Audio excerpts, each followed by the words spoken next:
Good afternoon.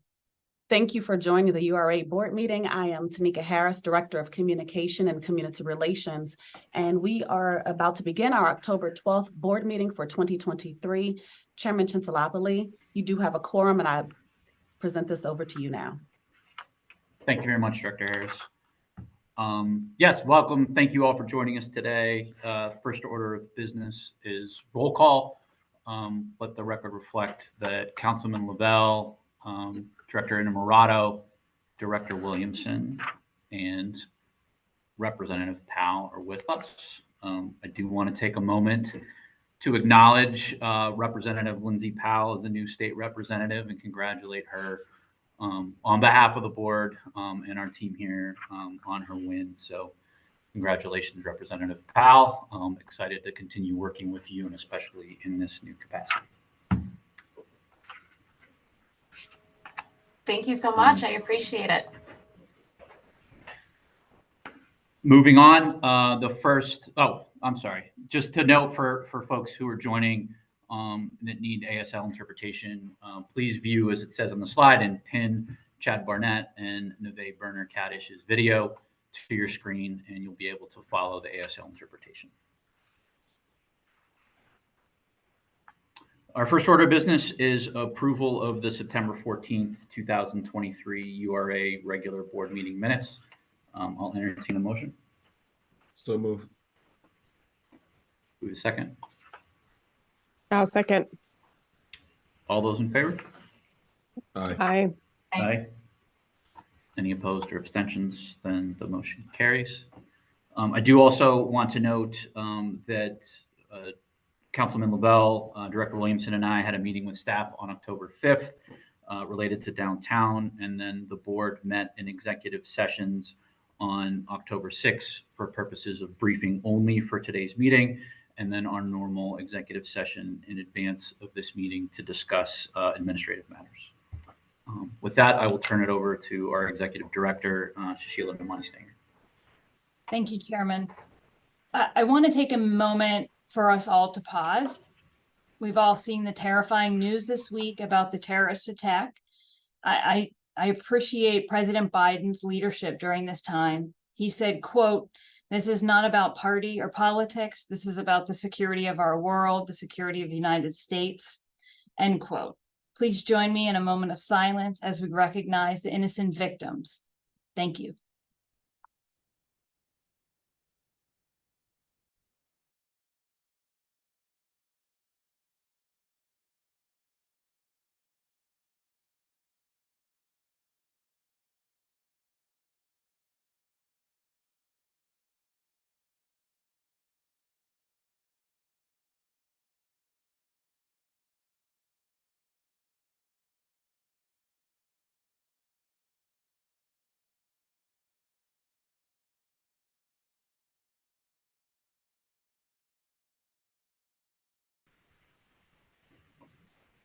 Thank you all. We'll now move into our public comment.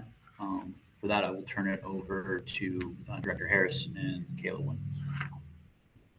Thank you, Chairman Chintalapalli. We have a few items here for public comment, and the written public comment I will read, and we have a few individuals who would like to provide live comment. And just to let everyone know, as you provide comment, you will receive 3 minutes, and I will give you a gentle warning when you are getting close to your 3 minutes. So the first one, give me a second, I need to have readers on, so to be able to read. So the first one is from Tammy Thompson, who's the Executive Director of Catapult Pittsburgh. And the topic is regarding Richard Snipe on his acceptance of the Black Excellence in Real Estate Legacy Award. Honoring Mr. Snipe is long overdue. He's been a staunch advocate for home ownership, and particularly home ownership promotion in underserved communities for as long as I've known him. He may not know it, but I've been watching his passion, energy, and commitment to creating affordable home ownership options for close to 2 decades. He's been an inspiration to both Mary Hester and me, and we feel honored to have an opportunity to raise his work up and award him this legacy award. Congratulations again, Mr. Snipe, well earned. The next comment is a live comment, Chairman. It's Mr. Randall Taylor, and it's regarding the Lower Hill parking lot. Mr. Taylor, just give me a few minutes to locate you on our Zoom to bring you over.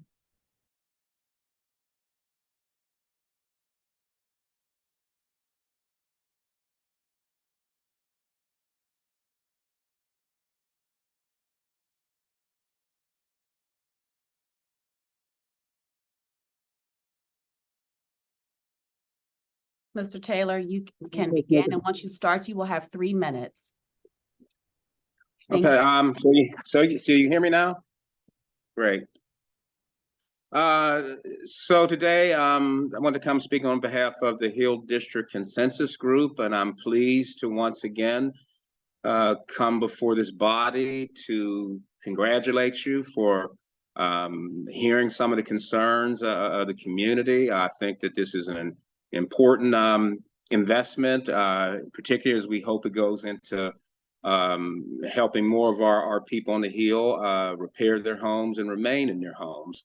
And so, again, we're very pleased about this development, encourage its support.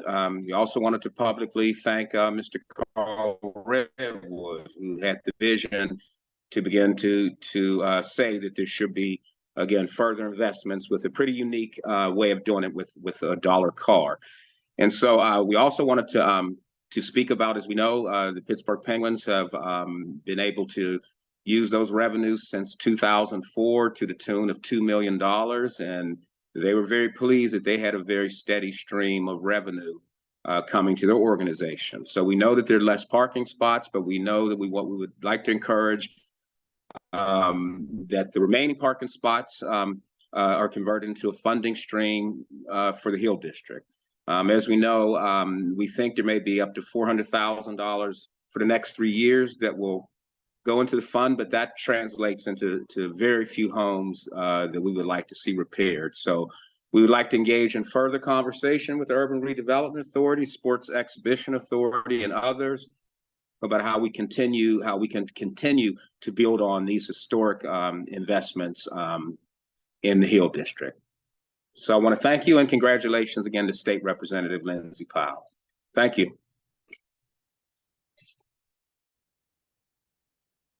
Thank you, Mr. Taylor.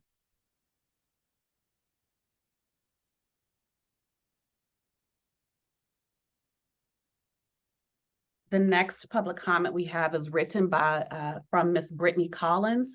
It's regarding the development services line item, dollar per car, URA fund allocation.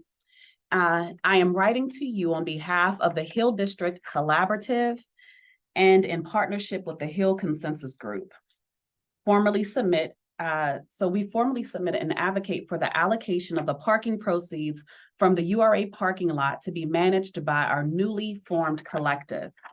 Our organizations have a deep commitment to the betterment of the Hill District community, and we believe that taking control of the parking proceeds will allow us to reinvest these funds in ways that can directly benefit the Hill District community residents.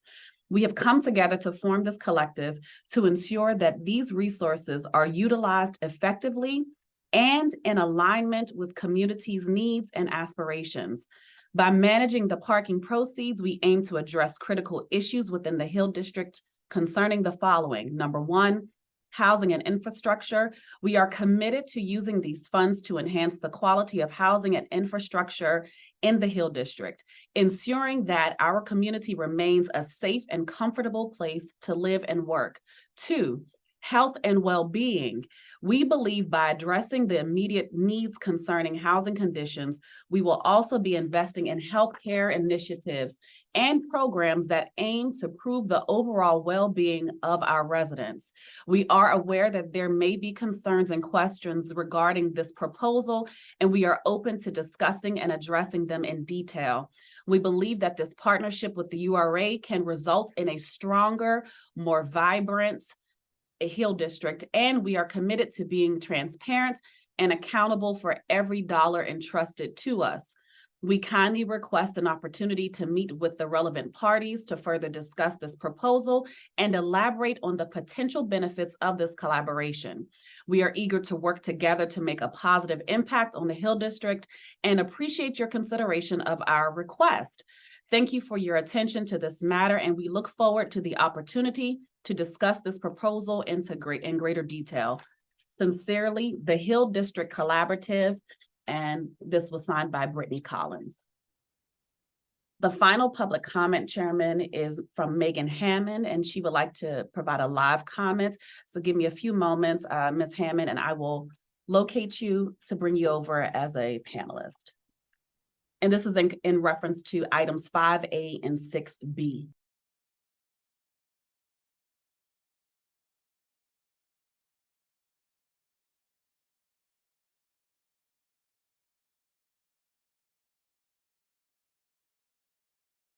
Ms. Hammond, you will have 3 minutes once you begin speaking. Thank you.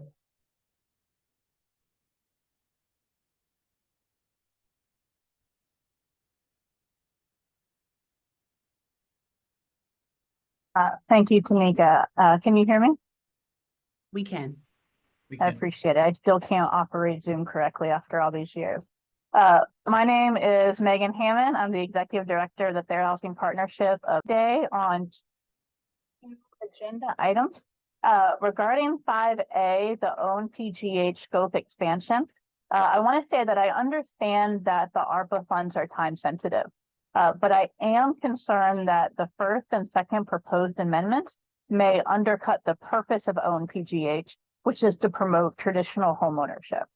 Community land trusts are absolutely a wonderful homeownership opportunity, and the URA has a separate fund for those developments. Traditional homeownership provides first-time homebuyers with the opportunity to increase their household's wealth via the increased valuation of their home. That increased valuation provides opportunities to access capital that can be used for opportunities such as pursuing a higher education or starting a business.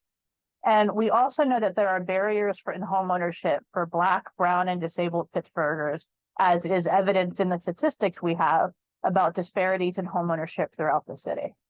So I do want to understand, and I hope that the presentation today will show the extent that you can what exactly the bottleneck is that's causing the program's delayed spend down, because I very much want to work towards addressing that issue with the spend down. And I would also like to add is that ARPA funds are not income restricted. And what we need to provide support for is also homeownership for the missing middle. And so I propose replacing amendments 1 and 2 with the amendment that the income eligibility for the first-time home buyers actually be increased to 115% AMI to support homeownership for the missing middle class, which is a critical need in having a diverse socioeconomic neighborhoods. And that this proposed amendment is based on a 2021 joint proposal by the National Fair Housing Alliance and the Center for Responsible Lending on looking at how the criteria for supporting traditional homeownership programs need to address both equality and equity. Regarding 6B, Bedford dwelling, I commend the regional partnership that is making the Bedford Dwellings Department of Development possible. My question today is asking that the URA provides clarity within the breakdowns of the development unit sizes, the bedroom sizes, Ms. about Hammond, which you have of those 30 units will be seconds. affordable.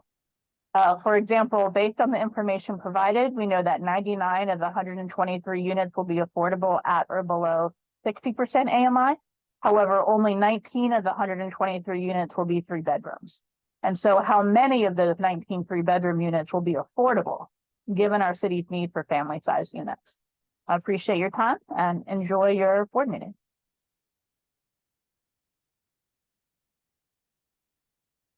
Thank you, Ms. Hammond. Chairman, that concludes our public comment.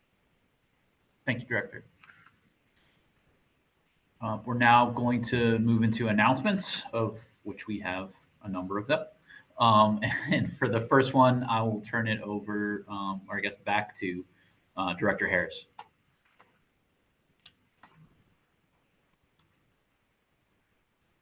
Thank you again, Chairman Tinsolopoulos. I'm excited to have this opportunity to share with you this announcement about the URA's partnership with City Charter High School right here in downtown Pittsburgh. Under the outstanding leadership of Mrs. Kia Drummond, City Charter High School has developed a unique curriculum that empowers students to gain valuable hands-on experience across various job sites. We at the URA are truly honored to be a part of this initiative. Today, I'm delighted to introduce two remarkable seniors from City Charter High School who are interning with us. So please join me in welcoming D. Anthony Bivens Green, who is working diligently with our Residential and Development Services departments, and Tyrek Kelly, who is making invaluable contributions to our Finance, Accounting, and Grant Management department. Their dedication and enthusiasm exemplify the success of this partnership, and we look forward to witnessing their growth and contributions during their time here with us at the URA. Thank you for your attention, and we are excited to continue working closely with City Charter High School to nurture future talent and make a positive impact in our community. That's great. Thank you, Director. D'Anthony and Tyreek, thank you for choosing to do your internship with us, and welcome to the team. As a former intern myself, there's a lot to learn at the authority, so encourage you to lean into it. And as you've probably found out or will soon, there are a lot of former interns throughout the authority, so it's a great experience. So welcome aboard. The next announcement, I will turn it over to our Executive Director, Sushila Nomai Singh. Thank you. Happy to share with all of you that our own Rich Snipe was honored with the prestigious Legacy Award at the Black Excellence in Real Estate Gala a few weeks ago. Rich serves as the dedicated executive director of our affiliate, the Pittsburgh Housing Development Corporation. To appreciate his contributions, we'll play a portion of the video that was assembled by the Black Excellence in Real Estate team.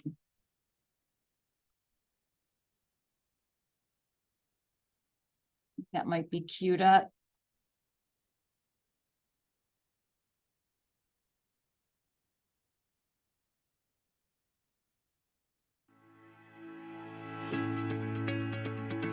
I'm Richard Snipe. I'm the Executive Director of the URA's Pittsburgh Housing Development Corporation. I have been with the authority for about 33 years. The focus has been on providing affordable quality housing throughout the city of Pittsburgh.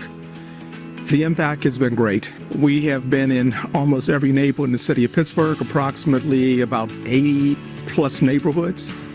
We have provided first-time home opportunities for families who have never become homeowners. The challenges have been great, but the rewards have also been greater. And that was my drive, the drive to be able to give other people the same opportunity that I had received. Whatever we accomplish in life, we don't do it on our own. There's always someone else there to help us do that. And I appreciated that help. And fortunately, I was able to find a career that allowed me to help people on a larger scale become homeowners.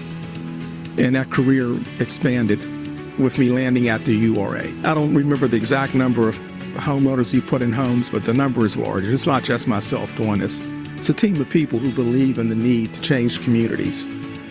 Not only do we provide home ownership, we change the direction of communities. This is a work that not just one person does.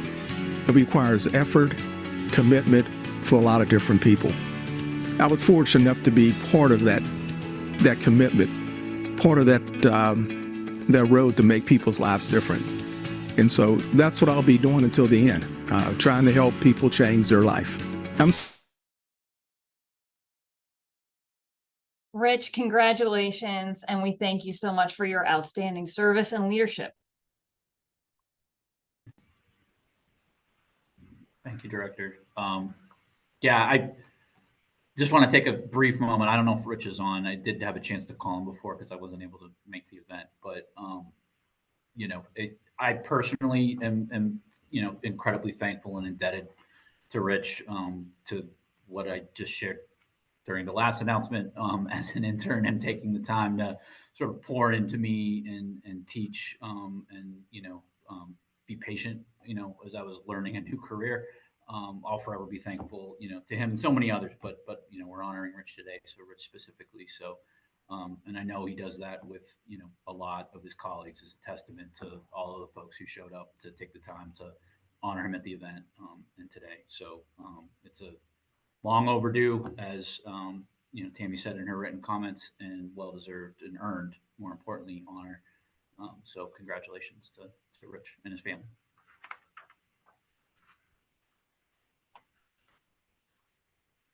Moving on, our next announcement is related to the Pittsburgh Technology Center request for proposals.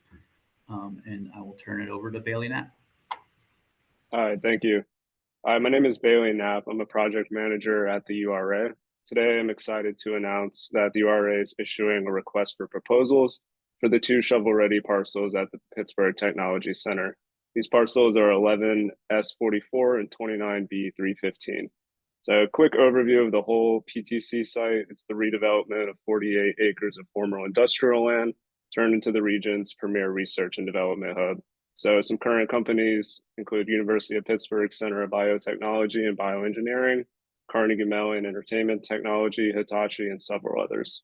So for the 2 available sites we still encourage developers to submit proposals for the continued growth of advanced technology industries and follow the key planning and development goals laid out in the 2015 preliminary development plan. So some deadlines: October 20th is when it's going to be issued. December 8th is when the proposals will be due. In between those, in the RFP, we will set some site tour dates. So if you're interested, you can find the RFP on Ion Wave Technologies, which will be listed on the URA website. Thank you. Thank you, Bailey. Our next announcement is the CDBG consultant request for proposals. And for this, I'll turn it over to our Chief Operating Officer, Jennifer Wilhelm. Thank you. Hi, good afternoon, everyone. I am Jennifer Wilhelm, the Chief Operating Officer at the URA, and I'm happy to notify all putting forth an RFP for CDBG consultants. We are looking for a firm to assist us with some ad hoc advice and some training of staff on various CDBG matters. And we look forward to meeting with applicants, and we will be bringing forth our selected individual at likely the December board meeting. Thank you. Thank you. If there's no questions, our next announcement will be the Swiss Elm Park Solar Remediation Project Survey, and Lily Friedman will join us for this one. Hello and good afternoon, everyone. My name is Lily Friedman. I'm the URA's Manager of Development Projects.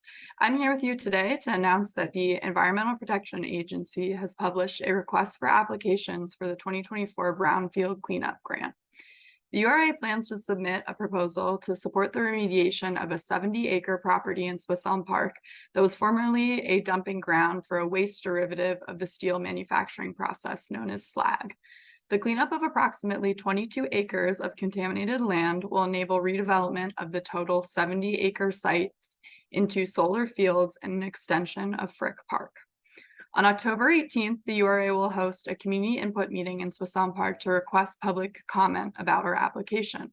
Additionally, the grant application, supporting documentation, and a survey will be available for public feedback online via the web link posted on the slide here, by phone, by email, or by mail. The survey is now open through October 26th, and our application to the EPA will be submitted by November 13th. Please note that generated feedback will be included in our application. That concludes my announcement. Thank you for the opportunity to share this information.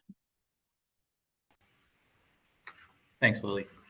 I don't know if there's any questions from the board on this. I know it's a project that team's been pursuing for a while, so it's exciting to see us, pursuing additional resources to help bring it to fruition. If there's no other questions, the next announcement is the Housing Opportunity Fund 2024 draft allocation plan, and Director Miller will be joining us for this. Thank you, Chairman. Good afternoon. My name is Evan Miller, and I'm the Director of Housing here at the URA. And I'm making an announcement today about our 2024 draft allocation plan for the Housing Opportunity Fund. HOF for short is the local affordable housing trust fund that was created here in Pittsburgh first operationalized in 2018, and in 2024 is slated to receive a $10 million allocation from the city of Pittsburgh, operated and spent through the URA. And on an annual basis, the URA collects public feedback, different spending priorities as we travel to community meetings throughout the summer. And then in the fall, we create a draft allocation plan along with our 17-person Housing Opportunity Fund Advisory Board. So at the October HOF Advisory Board meeting, our advisory board approved the plan that we see on the screen here. And as per the enabling legislation for HOF, there will now be a period for public comment. That's going to be on the URA's website on the URL that's found on the slide here. It's our HOF webpage. And that'll be open through October 30th, where we collect public input on this draft allocation plan. And we'll then create a final allocation plan that will be voted on by the Housing Opportunity Fund Advisory Board at their November 2nd meeting, at the URA board meeting in November, on November 9th. And then finally, we would introduce that to City Council for their ultimate final approval of the allocation plan as we look ahead to 2024. So that comment period, again, it ends on October 30th, and you can find this allocation plan in more detail about it on our website, should you wish to comment. So thank you. Thanks, Director. I don't know if there's any questions or comments from the board on the draft. Or how, I mean, Evan, I think you Director, I think you walked us through well, how the team sort of arrives at it as a matter of process. I guess just looking at some of the allocations, as they compare to previous years, if you can speak a bit to some of the ones where maybe there's a larger departure, than normal, and what the staff recommendation, and then moreover the discussion at the advisory board was, just for the public, so that they can understand, what's there in a little bit of background. Yeah, absolutely.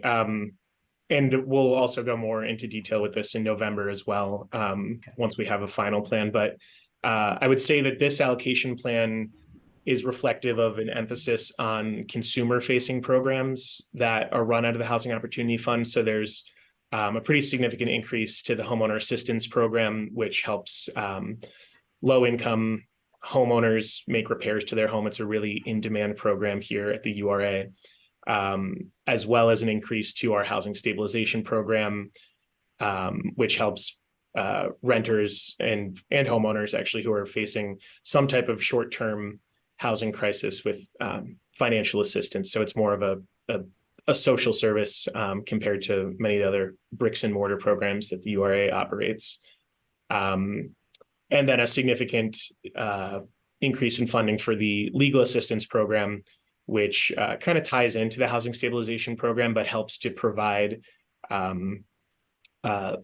legal representation and mediation services for tenant landlord disputes, and hopefully avoid evictions and prevent people from experiencing homelessness. And the idea with the increase there is that we can expand this Lawyer of the Day initiative that actually provides on the spot assistance to people as they're at local courts for whatever dispute it is that they're experiencing at that time. So there's a pretty significant increase in that program as well. And then on the decrease, or on the programs that have decreased, the rental gap program is typically funded more around $3.5 million to $4 million, and that helps with the development of multifamily units and looking at kind of some amount of uncommitted funds from the 2023 HOF allocation or other programs that the URA has outside of HOF, or I should say other sources that the URA has outside of HOF, incented the advisory board to reduce that number to 2 million to give us some flexibility with these other programs.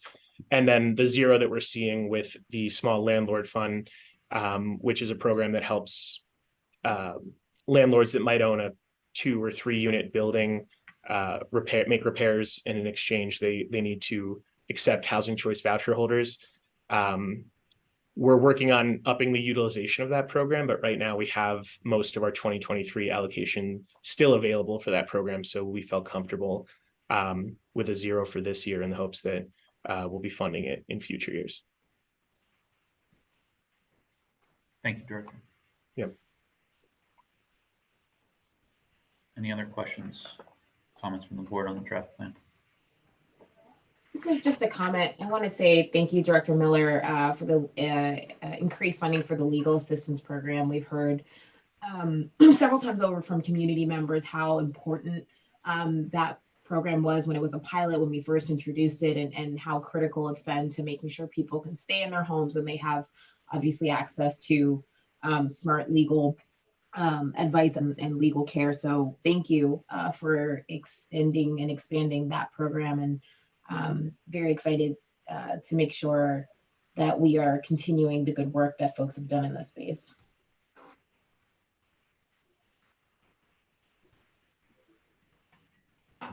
Thank you, Representative Fong.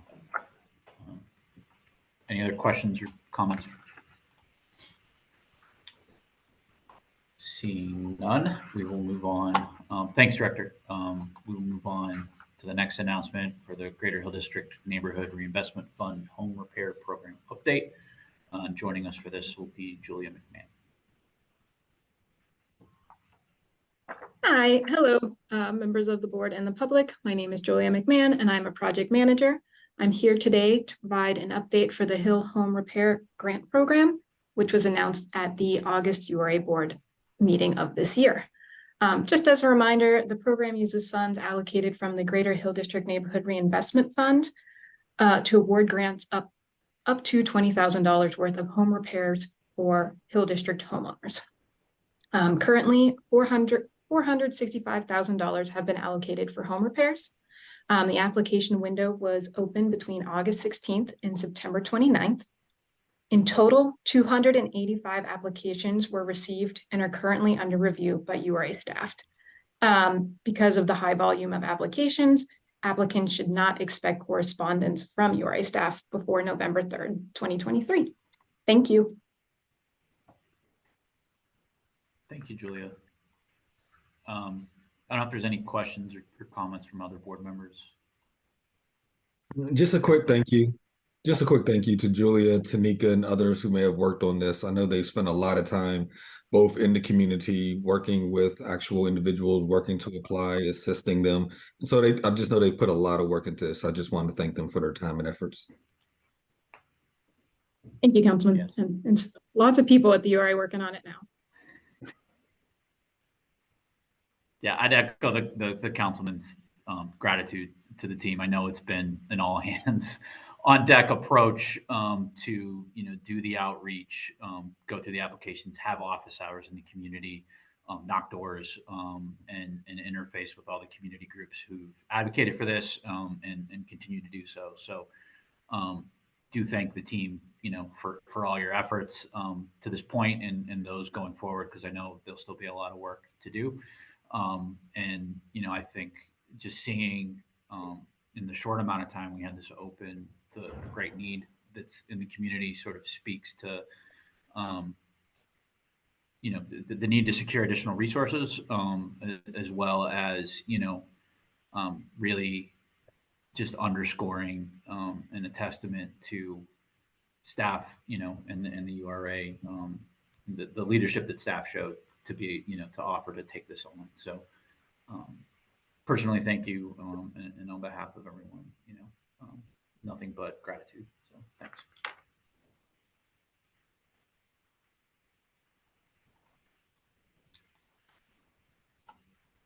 Now move into our regular agenda after those hefty announcement portion.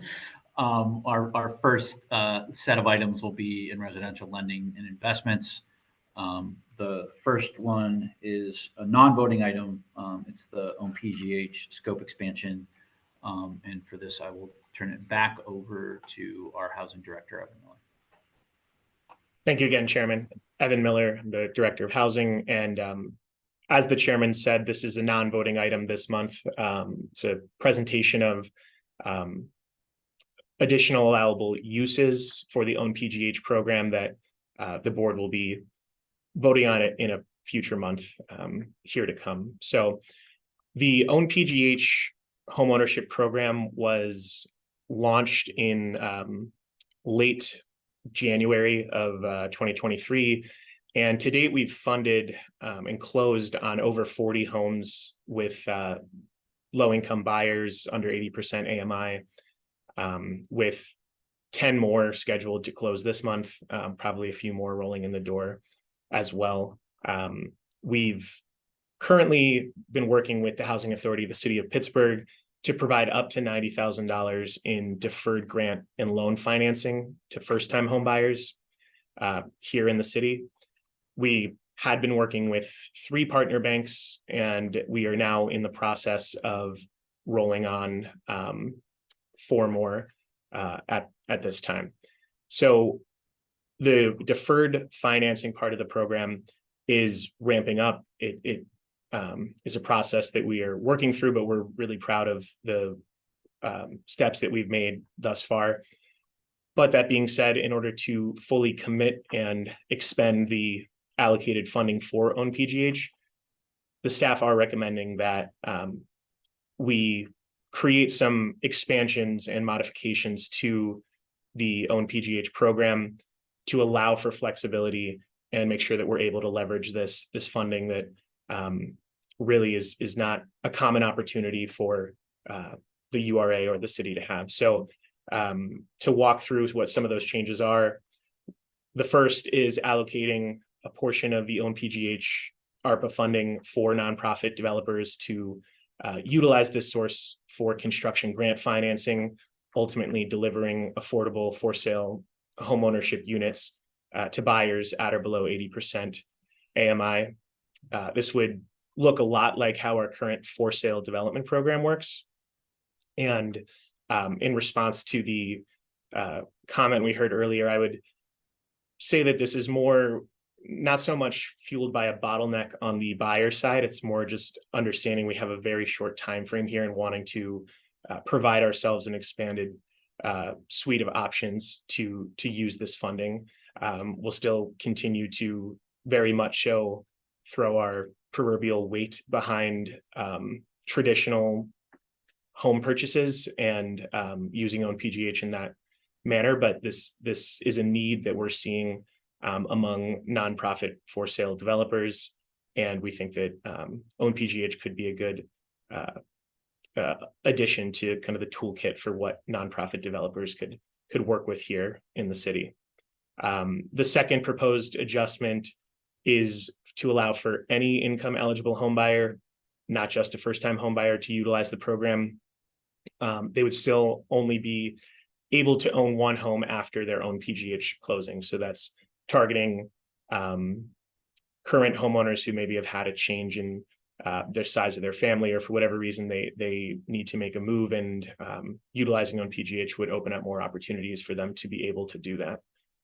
And then lastly, this is an increase in the ARPA funding that would be put towards each unit, which is currently up to $50,000 of a URA contribution would increase to $90,000 per home buyer.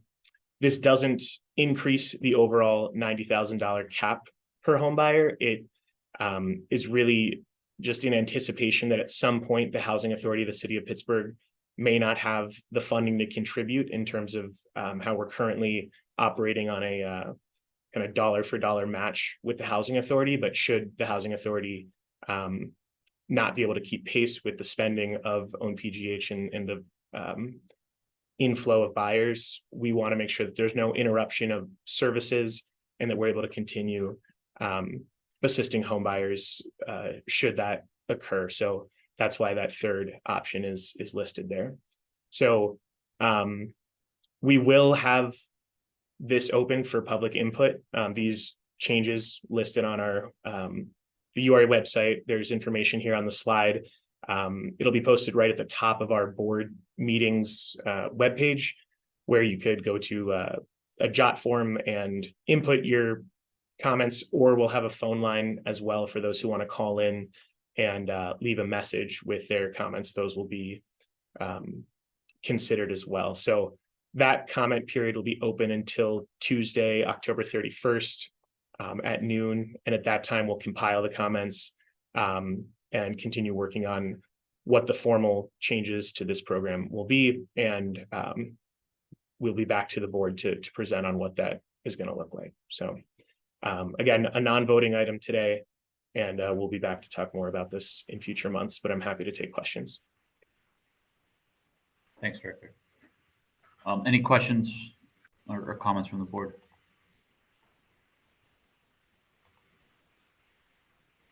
I want to thank staff.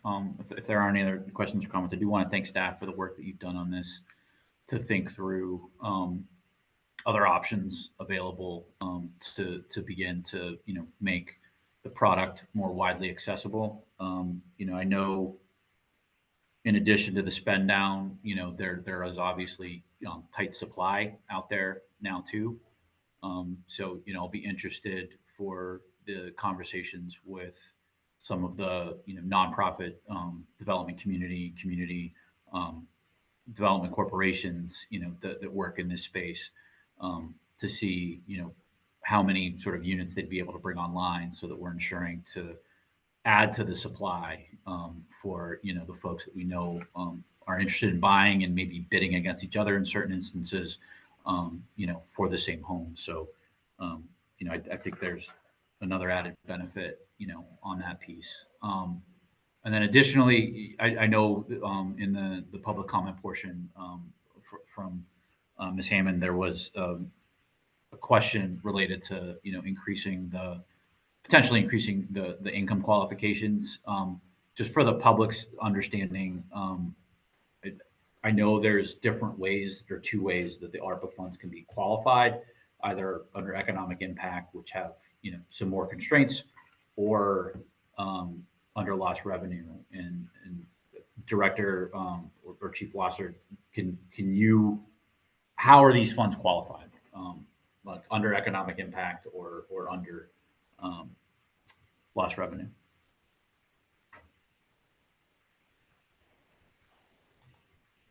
I don't want to give information right here, but I believe in our conversations about this program, it's been that the source does require that match of an existing federal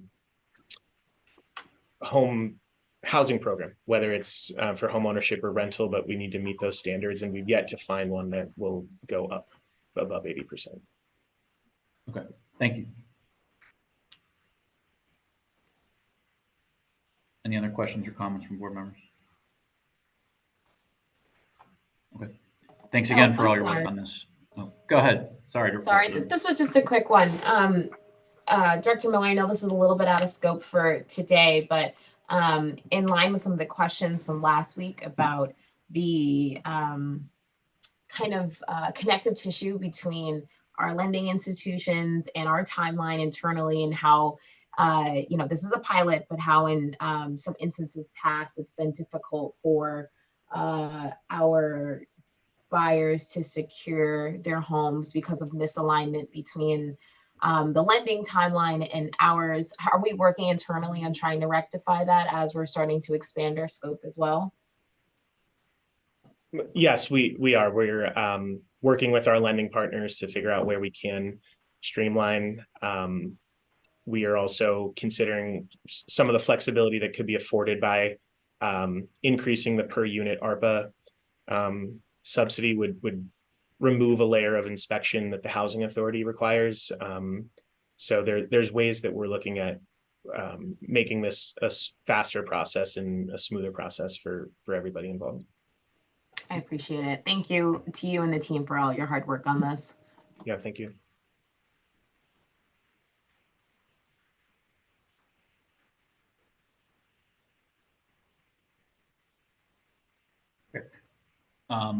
Thank you all again.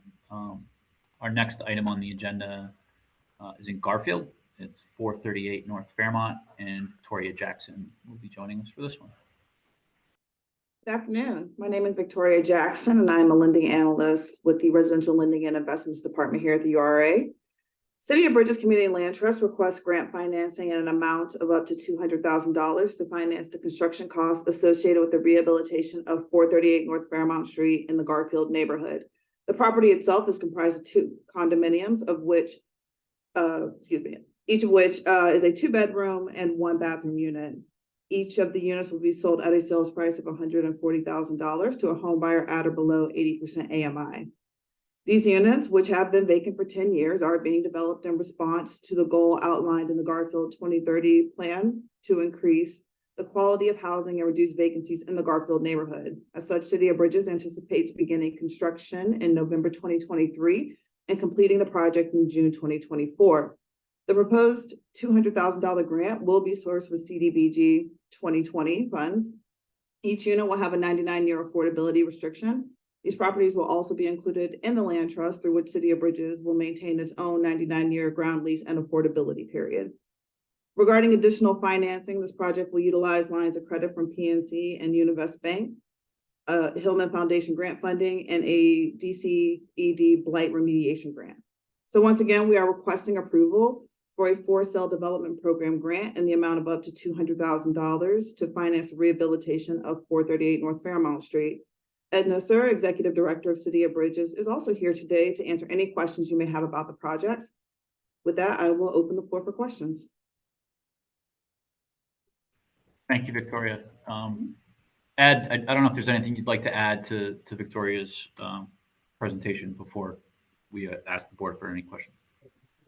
Just wanted to say quickly, thanks to Victoria and Evan. It's always great to work with the URA housing team on all of these applications. I feel like we're coming here more and more, which is exciting. But we're excited about this project. These will be our first 2 homes in the Garfield neighborhood.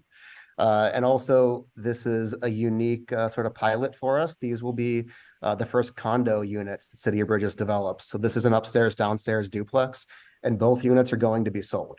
So this will be possibly the world's smallest condo of a 2-unit building.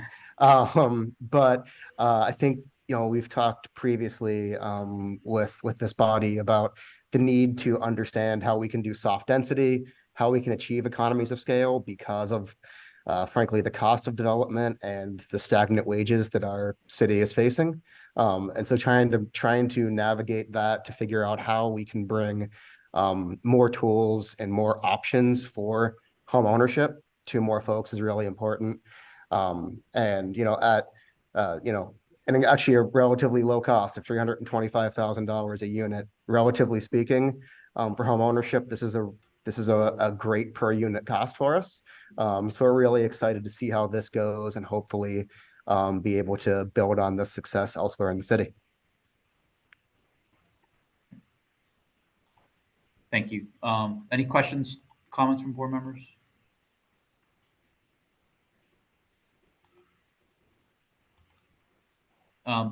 Maybe not to get overly wonky, Ed, but I'm here for it. I'm here for it. All right. Well, hopefully the other 91 people on here and folks joining from Facebook are here for it too.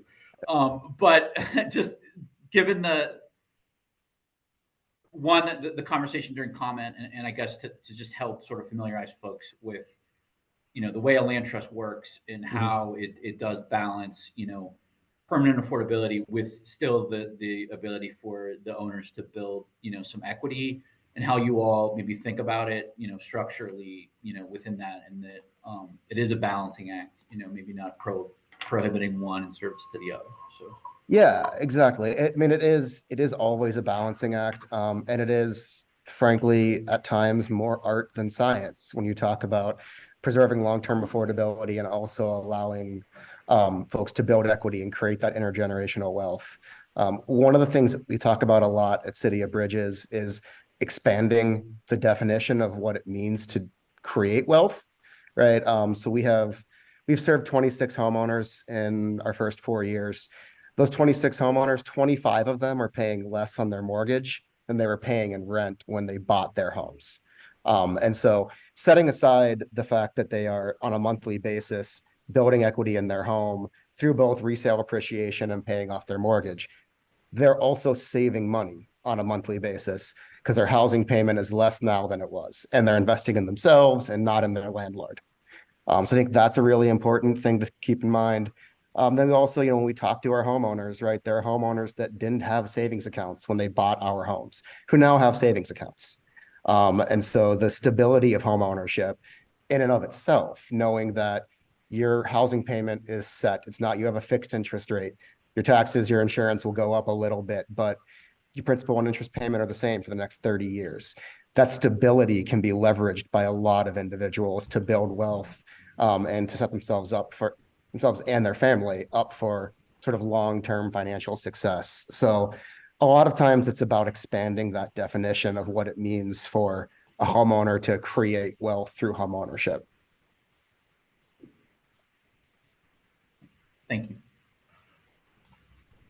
Any other questions or comments from the board? If there are none, I'll entertain a motion to approve. So move. I'll Do we have a second. second? All those in favor? Aye. Aye. Any opposed or abstentions? Then the motion carries. Thank you both very much, and congratulations. Thank you. Moving into development services. The first item under this section is the Lower Hill Parking Surface Lot Parking Operator, and I will turn it over to our Chief Development Officer, Tom Link, for this. Thanks so much, Mr. Chair, members of the board. Tom Link, Chief Development Officer here at the Urban Redevelopment Authority, to present this item. So this item is related, obviously, to the Lower Hill Parking Surface Lot Parking Operations. I'll just read the authorization just for the record and for clarity. So the first is authorization to enter into an operating agreement with OVG Parking LLC or related entity for the operation of certain surface parking lots in the Lower Hill. Authorization to enter into a cooperation agreement with the Sports and Exhibition Authority related to the operation of the same lots.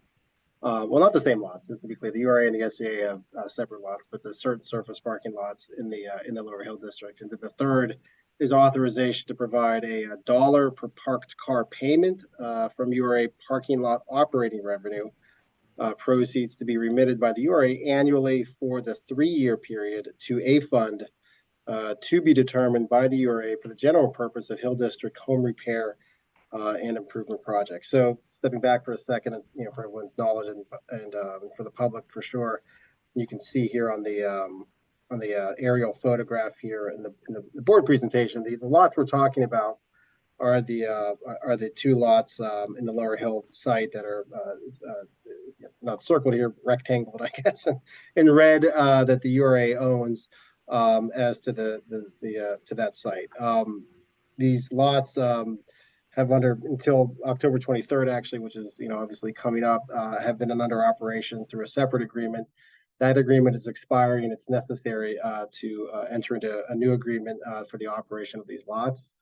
The lot and blocks that we're talking about explicitly are 2C305, 2C301, 2C298, and then 2C303, which are the URA lots with that we're talking about today. So the URA, we've worked closely with the Sports and Exhibition Authority to issue we issued a joint request for proposal to identify a new operator. That proposal was released and responses were due in August. It was advertised broadly across various published outlets, including the Post-Gazette, the New Pittsburgh Courier, African American Chamber of Commerce, for Source Center, and other outlets to get the RFP out there. There were 2 respondents to the RFP. The URA and the SCA, we staffs jointly conducted interviews, follow up with the respondents, and have jointly are recommending OVG Parking as the operator for our boards to consider, and for the knowledge of our board, of course, and for the public. The SCA's board met this morning and approved authorization to the same as to the parking lot operator. The agreement we'd be entering into would be a 3-year agreement with 2 option years. There's a variety of reasons. I mean, I'll just be clear that respondents were both very good. So frankly, it was a difficult and not simple recommendation to make, but ultimately, OVG Parking, with their experience The fee structure, frankly, within the agreement where we've negotiated efficiency of operations and a strong MWB commitment on some other factors to the operations led us to the recommendation. On that point, Nationwide Parking Services, which is a certified WBE, MBE, DBE, and this was actually new to be ACDBE, which is a FAA certification, is a partner to the operations, and will receive us. The director's report notes this 33%, but if 33% of the revenue, the management revenue as part of that working partnership to the operations. The third item, of course, is the dollar per car. That was, thank you to the public comment at the beginning that's been discussed. The authorization here would have the URA provide an annual, again, dollar per parked car on the URA owned only. So just to be clear, this is only to the URA owned parcels and operated lower hill surface parking lots to a fund, again, to be determined during that 3-year term, which is coterminous with the base term of the management agreement we would be entering into with OVG parking. I'll leave it at that. Just a couple of quick things. Again, I want to thank the SCA. I know they've been super helpful. We work very closely with the SCA through this process, and our team here at the URA who's provided quite a bit of expertise and work to help us navigate this and lead to the recommendation here today for the board's consideration. With that, I will stop and certainly can answer any questions. But thanks again for your consideration. Thank you, Chief Link.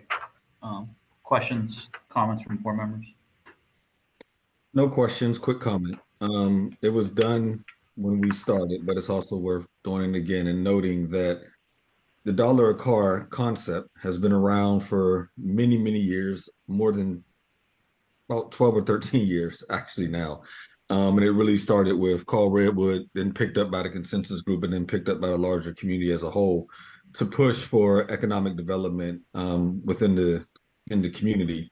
And it's worth noting that although we weren't never able to get our private partners to provide this resource, it is government who has acknowledged the need and is stepping forward. We did it once before when we actually tore down the former arena, the new surface lots that were created. We directed that parking revenue to the URA as well. And then those dollars were used to help developments in the hills, such as the Grayson Center and others. And so once again, we're taking the opportunity to hear the needs and the concern in this very long ask that the community has had. And it's specifically understanding and underscoring the agenda item. Well, it was an announcement, it wasn't really an agenda item that we had before us earlier in the day that spoke about the critical need for housing repair within our community. We felt it was most appropriate to, one, acknowledge the dollar a car request, but then secondly, direct those dollars to critical home repair needs. And our chairman, in his earlier statement, referred to the amount of additional resources that are needed for this purpose. And so I will also use this as another opportunity to speak to my philanthropic partners, my private banking partners, and all those out there that a few years ago made these great claims of all these dollars they were going to provide into community for economic justice and things of that nature. Well, here's a prime opportunity to assist us in those goals that you previously had before you. Thank you. Thank you, Councilman. Any other questions or comments from board members?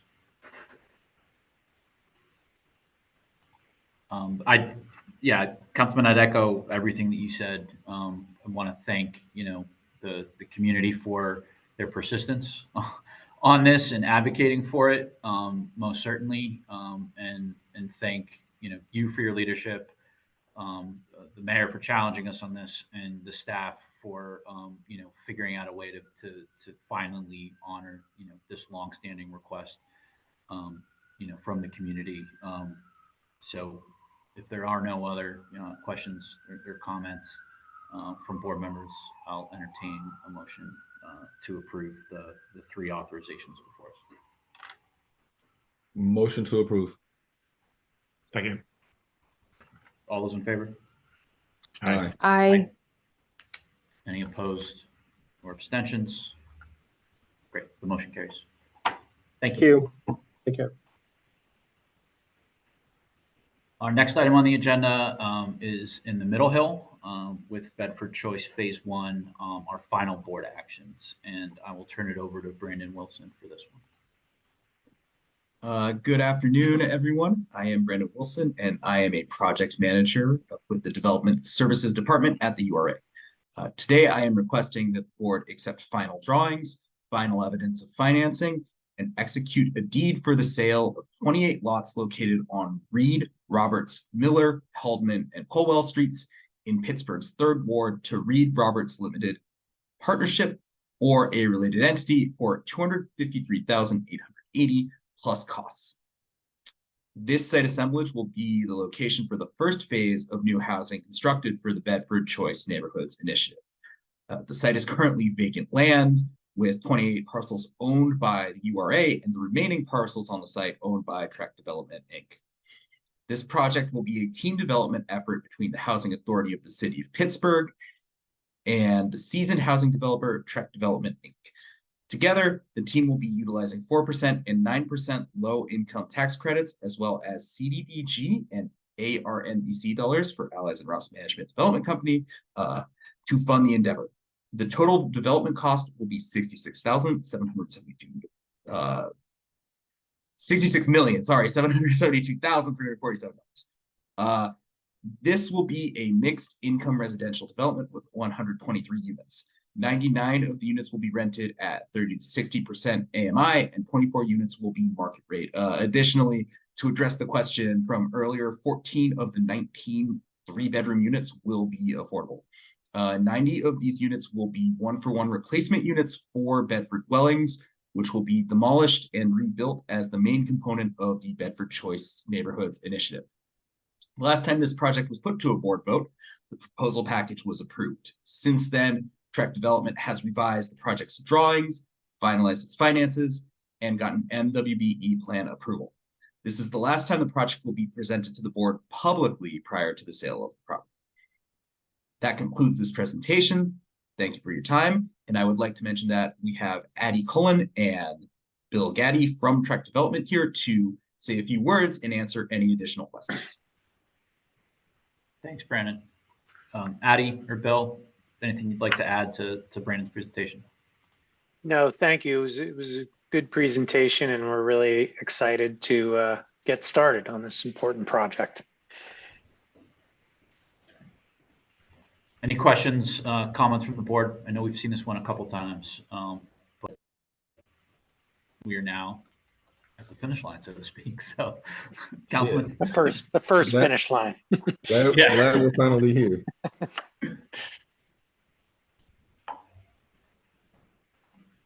Wonderful, Brandon. Thank you for addressing the question that was posed during public comment. Appreciate you taking that on during your presentation. If there's no other questions or comments from board members, just want to thank you all for your work on this. And as the councilman said, I'm glad we're here to advance this first phase. So I'll entertain a motion to approve. So move. And seconded. All those in favor? Aye. Aye. Aye. Any opposed? Any abstentions? Then the motion carries. Thank you all. Congratulations. Thank you, everyone. Thank you and all. Just want to thank Addie for the assist. She was the one who sent me that 14 of the 19 would be affordable. So credit where it's due. Well done, Brandon. Thank you, Addie. Thanks, Brandon. Next item on the agenda is in the Upper Hill, the Citizen Science Lab. This will be our second board action, and I will turn it over to Maya Fuse.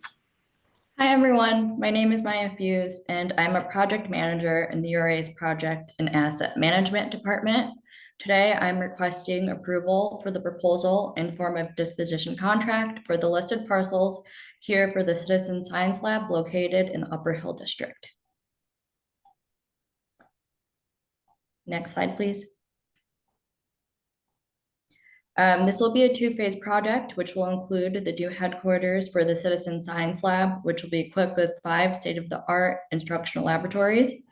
Citizen Science Lab was created in 2015 with the goal of connecting younger students of color with opportunities and increased knowledge of STEM.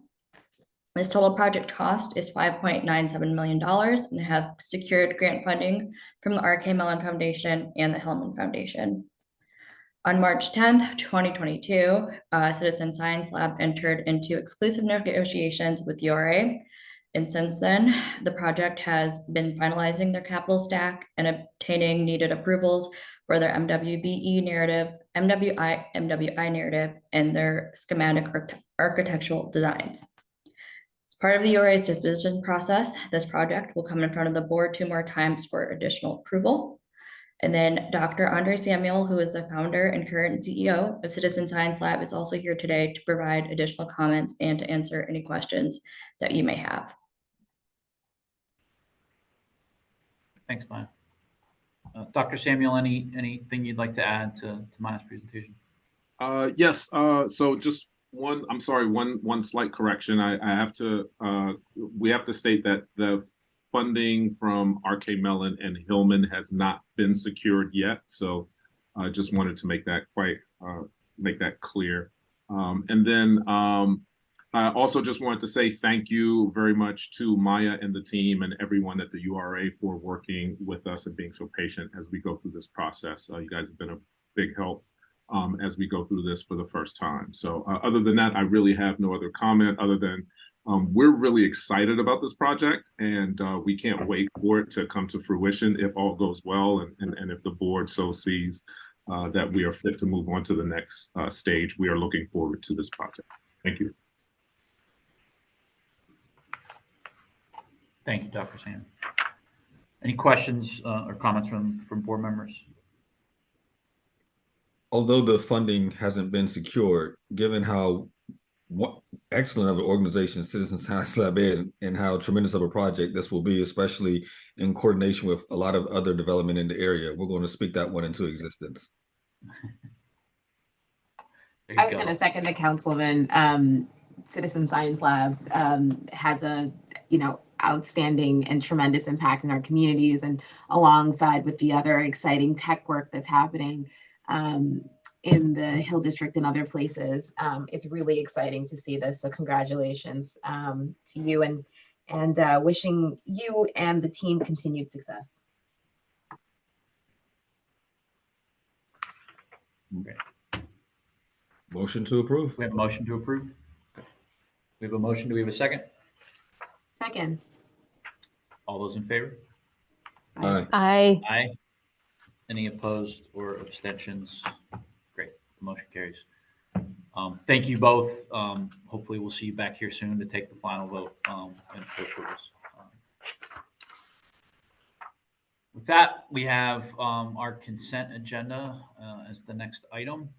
I don't know if there's any questions, comments from the board on any of the items here.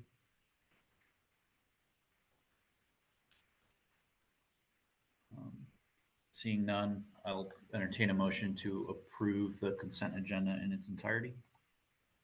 So move. A second. Second. Okay. All those in favor? Aye. Aye. Aye. Any opposed or abstentions? The motion carries. With that, then I will entertain, or seeing no other, I guess, comments from board members, entertain a motion to adjourn. So move. A second. Second. Okay. We are adjourned. Thank you all for joining us, and we will see you in November.